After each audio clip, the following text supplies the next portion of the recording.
It is time for another Acquisitions Anonymous. Today, me and Bill went deep in the ATM space. So I found some deals in the ATM space, and we talked a lot around those. Spoiler alert, ATM businesses can really print money if done right. So first, a quick word for our sponsor, and then we'll dive into the episode. Hey, Michael here. Today's sponsor is Pioneer Capital Advisory. They're a new sponsor for the show and super honored that they're supporting us. So what they do is they're a full service SBA loan consulting business, and they have relationships with different SBA lenders in the space. They cost nothing to you as a borrower, as a buyer, and instead they connect you to these banks. And they take you through those steps of application. It costs nothing for you as the business owner or buyer. So really they act as a concierge to the business owner, and you can really outsource a lot of the work required to arrange SBA financing to Matthias and his team there at Pioneer Capital Advisory.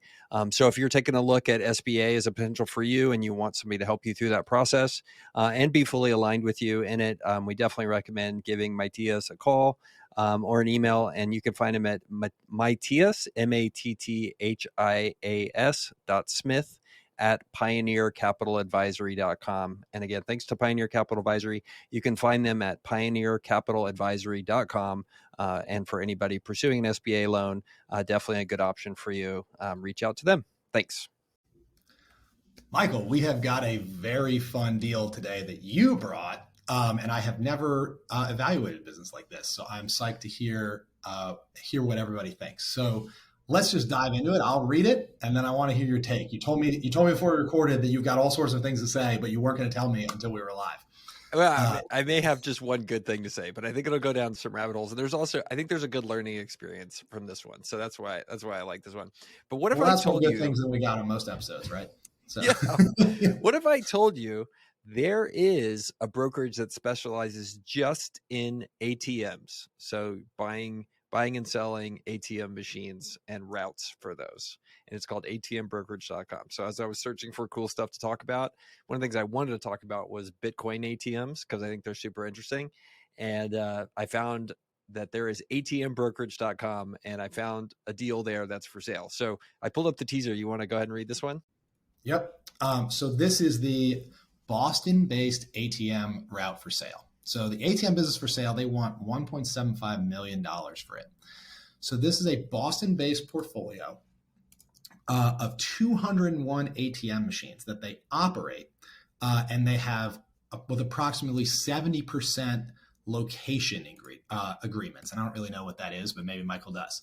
The portfolio is showing ATM gross profit of nearly $51,000 a month of owned and loaded ATMs, and a $1,600 a month merchant-owned portfolio with new locations continuing to open up in 2021. All 182 owned and loaded machines are operated by seller, and all the equipment has been EMV upgraded. The machines are newer and in good condition, 70% contract coverage. I think if you do ATM routes, you probably know what this means. It says this is an ideal ATM portfolio for both local buyers and financial buyers with very strong numbers and a great regional presence with room to grow in strong markets. There are contracts, strong margins, and a great reputation. So the asking price is $1.75 million. It doesn't necessarily say, I think it says an average is making $55,000 a month in 2019. And it's now averaging $50,000 a month in 2020. So that would be roughly $600,000 a year in profit. So we're talking less than 3 times here. It says a rotating vault cash is required to load machines weekly. So I imagine that's essentially the working capital in this business is actual cash. They have 182 full service owned machines and then 19 merchant owned and loaded machines that I think they just manage. They have a team of 3, and they do convenience store and retail locations. So, Michael, what do you know about this? So some stuff I know. So I did Google some things, and I pulled one up. Actually, the site location agreement talks a bit about how this works. So here's like an ATM. I found it on an ATM wholesaler, and I pulled it up. And basically, it's the idea of like, let's say you own an ATM machine, and you go to a local convenience store, and you say, I want to put the ATM machine here. And basically what it does is it basically sets the terms at which the landowner or the facility owner who owns the convenience store will say, okay, during these hours, your ATM is going to be accessible. We're going to provide all this different stuff. And then it talks about how the economics work. So you may do a situation where there's a rev split, and that seems pretty common as I've looked at these, where there's a $3 surcharge fee on any ATM transaction coming out of the convenience store, and you give $1 to the landlord, or you split it with the landlord, something like that. And then it talks about how people get paid and who's responsible for maintenance and what if it's vandalized and all that kind of stuff. And then what the ATM owner's responsibility is to come in and deal with the stuff. Gives you exclusivity, so you want something like this where you can't have your ATM and another one right next to it inside the same premises. That sort of thing. That's pretty important. And then you'll typically have a term. So this one that I pulled up is a 5-year term, so you don't have to worry so much about a convenience store kicking you out. Building up the business for the ATM, and then a year they kick you out and somebody else comes in. And all that kind of stuff. So, so that's basically it. And it's just a protection for you. So you're going to want that versus a handshake if you're going to be owning one of these things. So 70%, I don't know if that's good or bad. Maybe our listeners can tell us. Personally, I would like 100%, but hey, better than nothing. Do what you can. So this is essentially, this business owns the ATMs and operates them, and then basically pays whoever owns the land, the convenience store, the grocery store, whatever, pays them rent for allowing the ATM to sit there. So I imagine it's a pretty lucrative pitch, right? You go to a new location and you're like, hey, you don't have an ATM. I'm going to drop an ATM right here. You don't have to do anything, and you're going to get mailbox money. And also it helps you capture more sales because the people that show up and don't have cash, they can get cash and buy things from your store. So win-win. When can I drop it off? I imagine is the pitch. Yeah. Right. Well, I think the tough thing here is, like most things, these kind of independent ATMs have been around for a long time. So you're probably going to be running out into a pretty saturated market. Like if you or I wanted to go start one of these tomorrow, I would be 1,000,000% shocked if the first 100 places you went to, 99 of them didn't already have an ATM there, which I think is why you see that there's a brokerage that sells these routes, because that's probably the only way that you're going to effectively grow at this point. I do think you have some significant headwinds in this business, and that's what I think is so interesting, and why these things are most likely trading at what looks like a pretty low multiple, right? This is listed for 1.7 million, which is less than 3 times net earnings. Right, assuming he's taking home 600,000 a year, that's like a pretty good price. But I think you're running into this is a situation in which you look at a market like this and you're running into some real significant headwinds. Number one, you see banks continuing to close down all their brokerages or all their retail locations and pushing more and more into having ATMs and those kind of full service bank branded ATMs out inside of retail locations. So you're running into that headwind. The second thing that you're running into a big headwind around is cash is dying in the United States. Like, when was the last time you paid for something with cash, Bill? It's hard to remember. Yeah. Well, I mean, I had my drug purchases this morning, so when I drove through, I paid for those with cash. But no, I'm just kidding. I don't. I pay for all my drugs in crypto now, Michael. I don't know.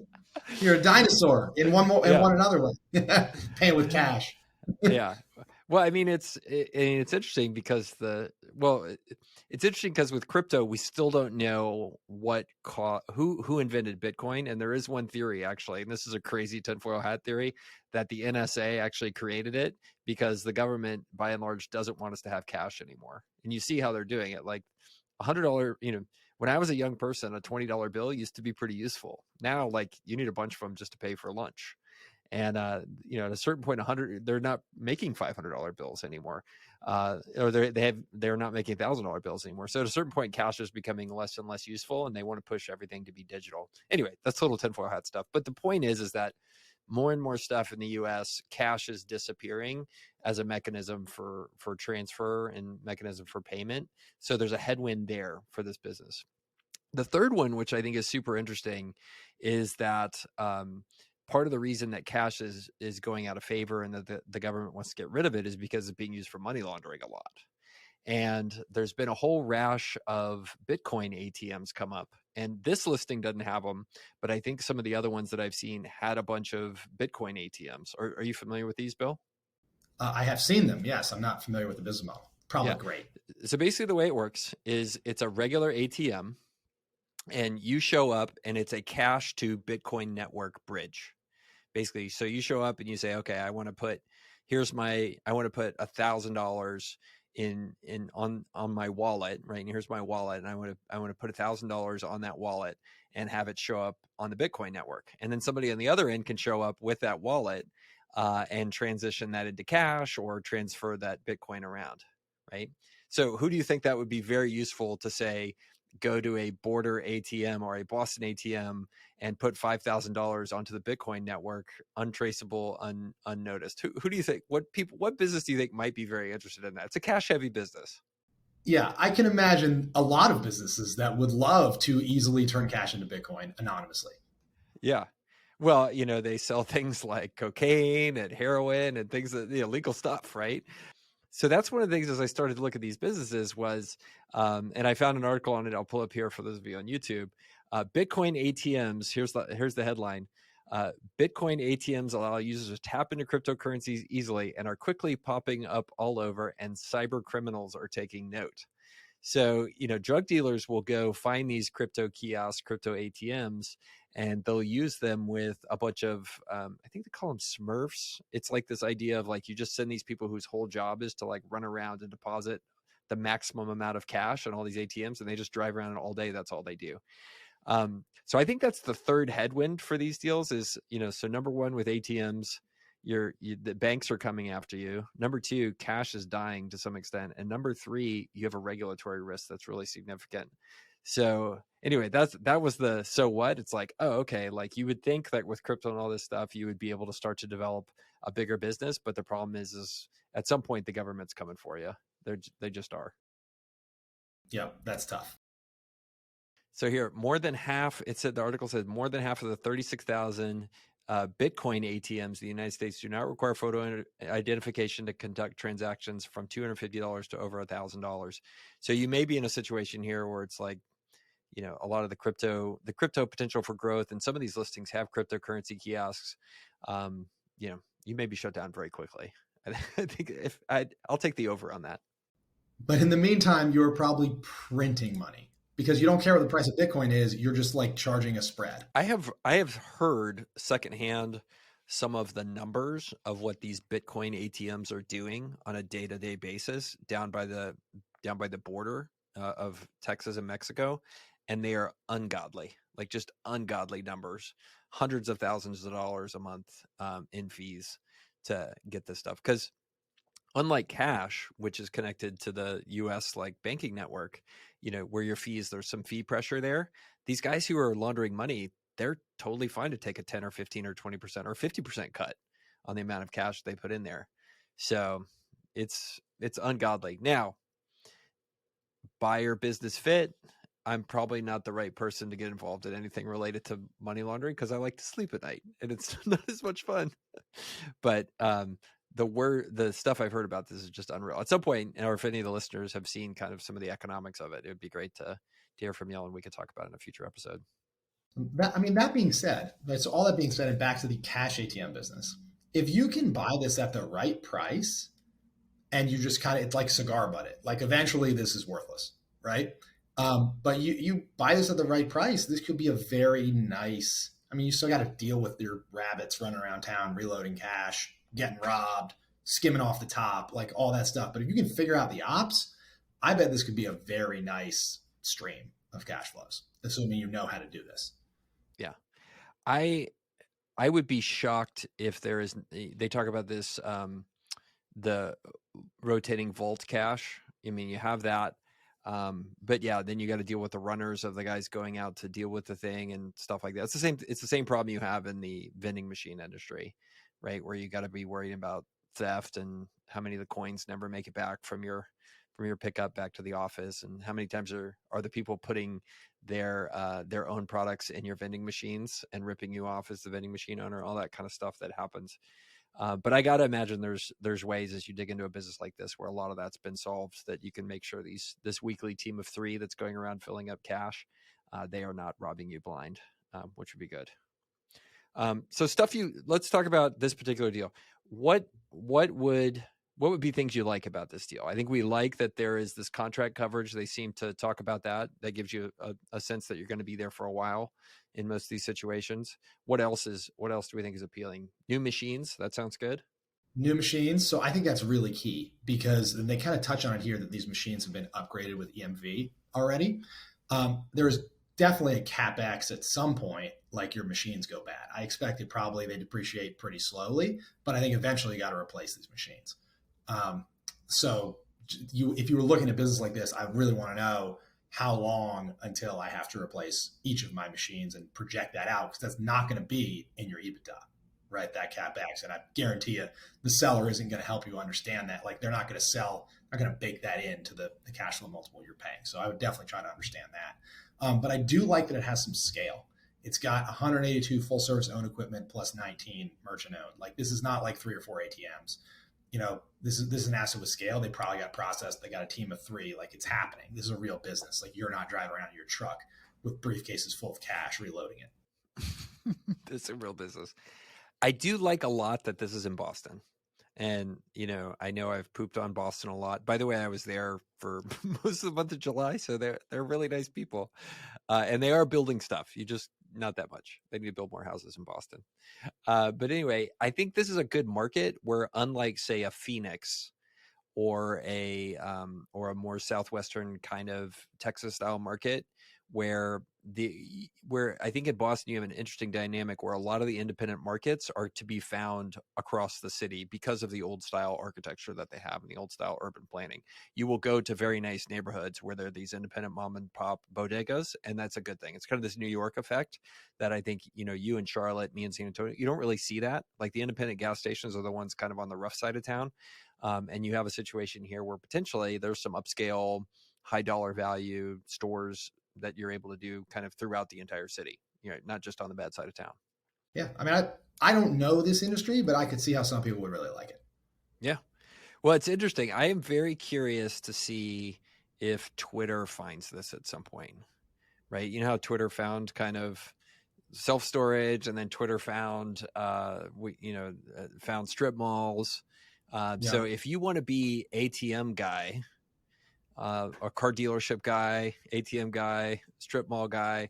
If you want to be ATM guy, I think there's a chance there's a white space for you on Twitter. What is as you read those threads where it's like, buy this business with no money down?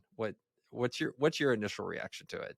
My initial reaction is that it's either A, bullshit, or a very unique situation where the seller was naive or desperate. Or one of these things that's technically true, like no money down of mine, but I had LPs, or like, it's like that type of thing. I don't know. I'm not going to say it never happens, like that you couldn't occasionally, and engineer a deal like that. And then at internet scale, you can see one every day, but that's the odds of actually finessing that are pretty low.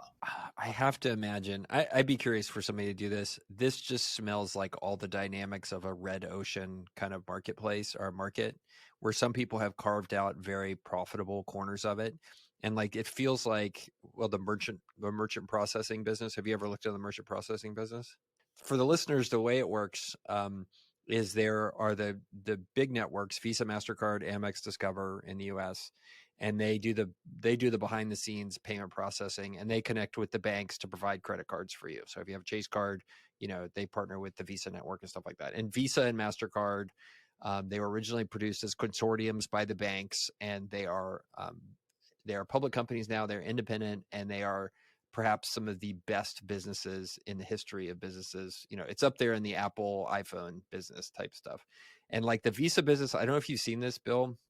There was some analysis that I saw that the Visa business is so good that they are actively manipulating their 10Ks and their P&L statements to make the business look worse than it is.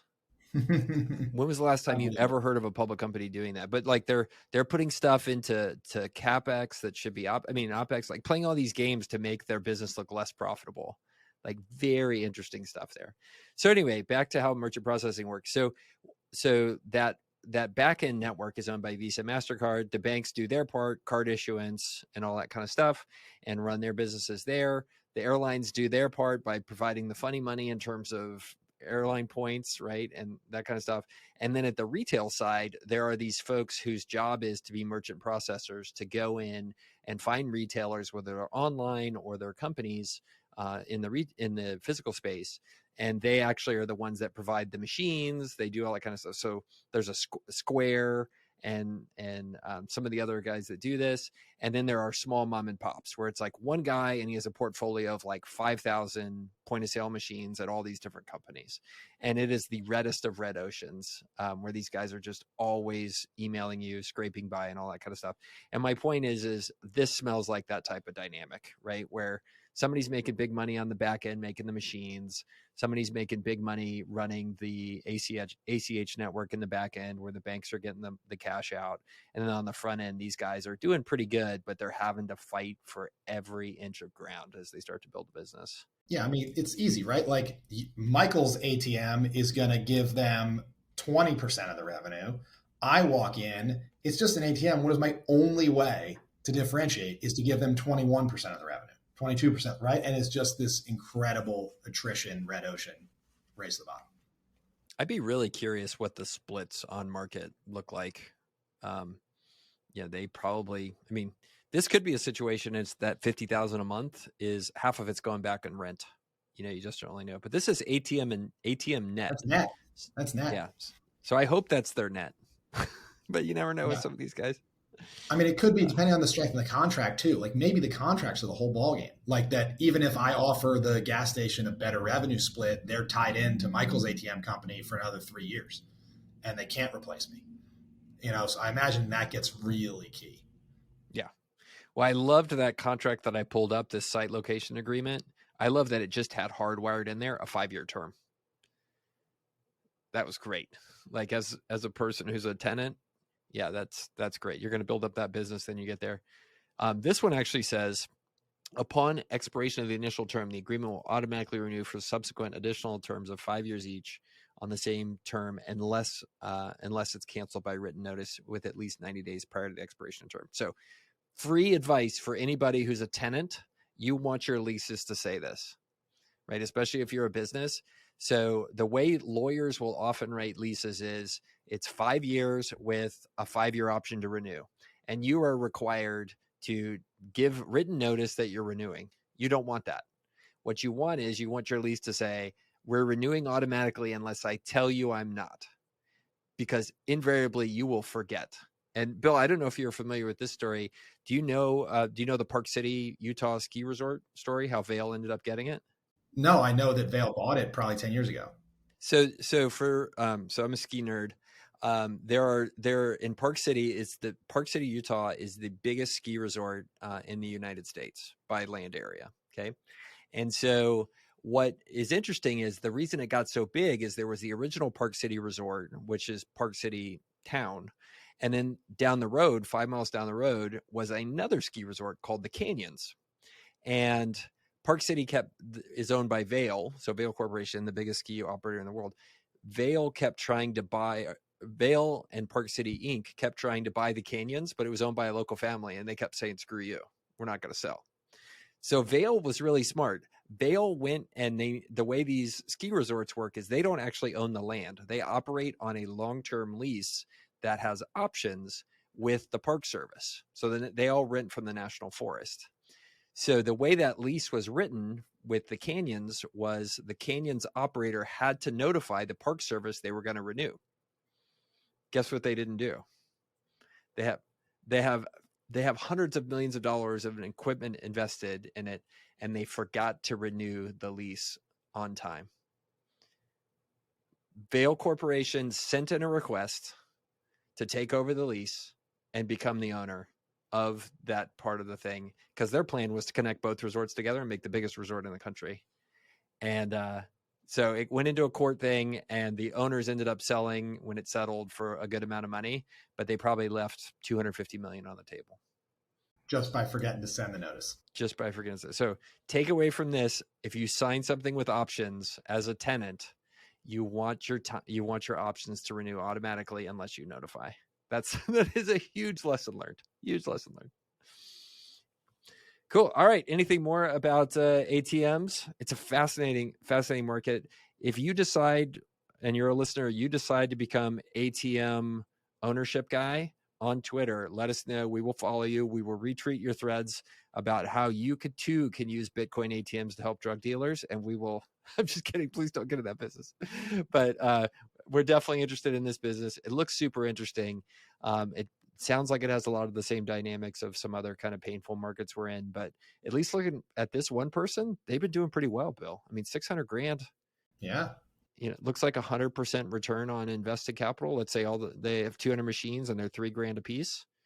Like they're making a good return on equity. Yeah. Not too shabby.